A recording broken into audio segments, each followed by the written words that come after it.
Hey guys, Shady here. So I wanted to get a quick video out today because there's something that's kind of been on my mind really recently with certain news announcements and stuff, and that's the inevitable all digital future that's going to come to the console space. The reason why I wanted to talk about this was obviously we know a couple of major releases now are going to be digital only. Alan Wake 2 is a digital only release.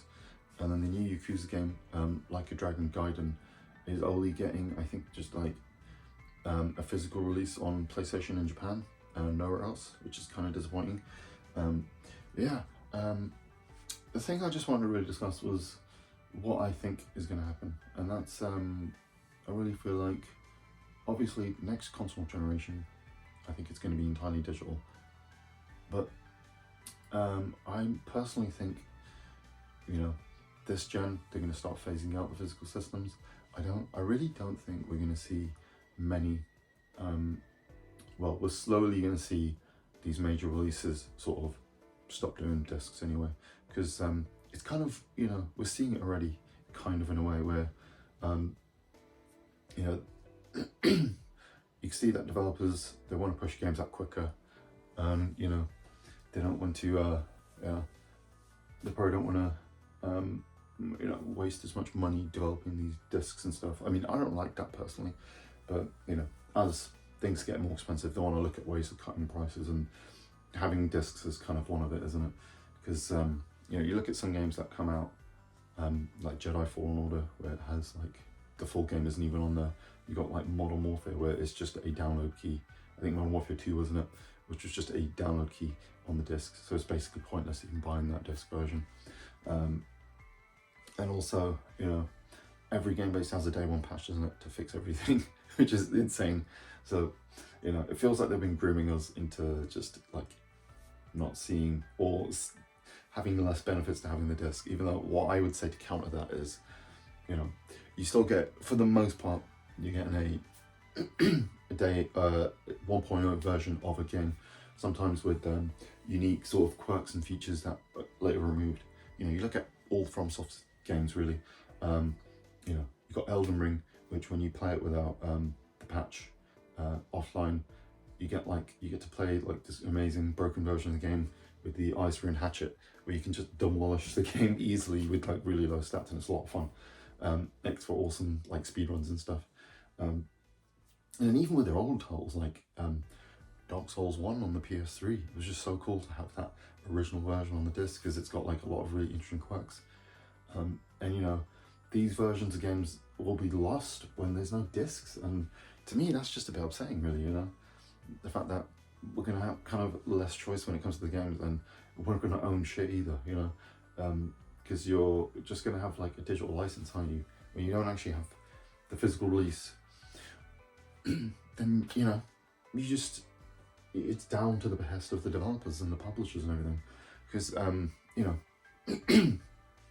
don't get me wrong, I buy digital and I'm happy to buy games digitally, but the issue is, when you have the disc, it's there, and it's there, it's a tangible thing that exists, and you can just use it and play it whenever you want. But the real issue is, it's down to, eventually these games will come off these digital services, because, eventually no one's going to want to get the game, or the hype is going to die. And then, it's down to Sony, Microsoft, whoever is in charge, the publishers themselves, to renew licenses and keep the games on the platform. And if there's no interest in it, why are they going to spend money on it? And then this game will be probably lost forever, This brings me into another issue really, which is the fact that, there's so many games that have been lost over time because of these, digital stores and stuff. And, it's going to be, and with a lot of those games, it's been down to, either having to buy games expensively on the second-hand market, or, people having to preserve these games themselves. And this is kind of the issue where we're getting to the point where, we're going to have to rely, for games to be preserved, we're going to have to rely on essentially kind of a legal grey area, or like illegal means, where people are going to have to back up these games themselves and develop emulators and do this, that, and the other. And I don't really like that idea.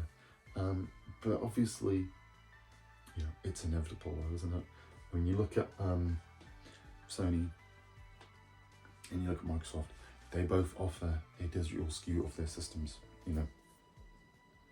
Microsoft, they're doing a new version of the Series S, a digital version of the system. Like, that says a lot. Obviously, it's trending towards that, isn't it? And apparently the PS5 Slim, if it ever happens, or it's going to happen, is going to have a detachable disk drive. It's going to be optional. So I think that shows you a lot. The fact that both of them are willing to sell you a system at a big loss just to be digital only, I think it says a lot. And this kind of brings on another issue where, it's one of the things I love doing is getting games secondhand, because typically, there's games that I have to get day one, and I think a lot of us, we have our favourite series, and the big releases we like to get, if it's basically a Final Fantasy game or Resident Evil or something, I have to buy that day one. And then there's other games where it's like, I'm happy to wait, and typically within a few months, up to 6 months, you can get these games at half price, even less, from retailers, brand new, in fact. And yeah, it's just, that's going to be lost. I'm sure there'll be a lot of sales and stuff anyway, but you won't find the dramatic kind of drops in prices like you will. You still do have, I guess if you're a PC gamer, you do have the Steam flash sales and stuff, so maybe we'll see a lot more of that. But this kind of brings me on to another point. I know I'm just kind of going off, and this maybe comes across as a bit incoherent or whatever, I don't know, and I do apologise about that. But the next thing I want to talk about is, obviously, the next generation, I think, is definitely going to be digital only. I think that's very obvious. Apparently, these game sales are roughly a 50-50 split, digital physical, and it's trending more towards digital. To give an example, even though it's only in the UK, Final Fantasy 16 was 60% sales digitally.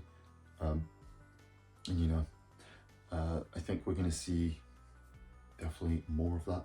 I think people just like having the game day one, playing it when it first releases and everything. Midnight launch, not having to worry about going out and going to a shop, wasting petrol money or having to travel, whatever, if it's convenient or not, and people's internet's just quick enough, that's going to happen. But anyway, the point I was trying to get to was that obviously with the next consoles being digitally, or being digital only, which I'm suspecting they're going to be with the way things are trending, I think the real concern is what's going to happen with our physical games. So obviously, I think it's pretty obvious that the next systems will be backwards compatible from Sony and Microsoft anyway, because I feel like Nintendo's probably going to have at least one more digital system anyway. But those two, I think, is definitely going to be digital only. Might be wrong. But yeah, the thing is, how are we going to access these games that are physical? Like, are they going to give us options to convert these physical games to digital licenses?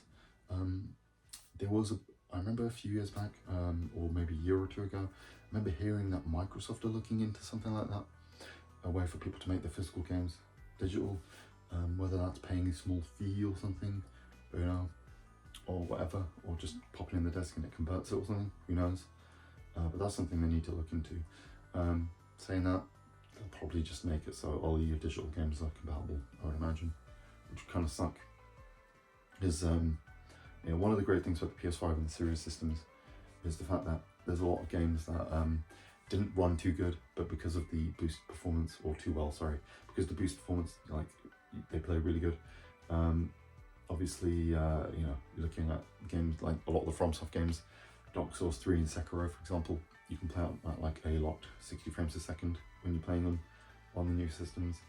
And obviously there's a few other games like Hitman, and if you play, again, this is a non-patched version of the game, but if you play the non-patched disc version of Assassin's Creed Unity, you can actually play it at 60 frames a second easily, which is awesome.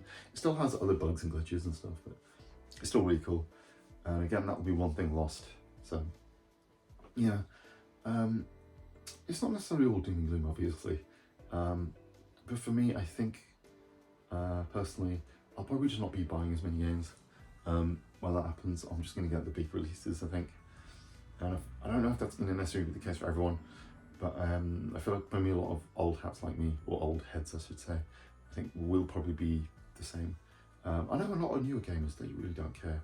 And for a lot of people, it's just about the here and now. You play the game, one and done, that's it. But, you know, it's just, gaming is an art form after all, and it'd be great to have it preserved. This is kind of a different subject overall, but, you know, yeah, we've done a pretty bad job at preserving the past in gaming, and an all digital future is going to make it even worse in my opinion. But we'll wait and see. This is all obviously speculation on my part, and like I said, you know, it's not necessarily the biggest problem in the world, but it's just something that I wanted to discuss, and it was a bit concerning to me. So I hope you guys enjoyed this, if anyone's watched it, and yeah, like and subscribe if you want.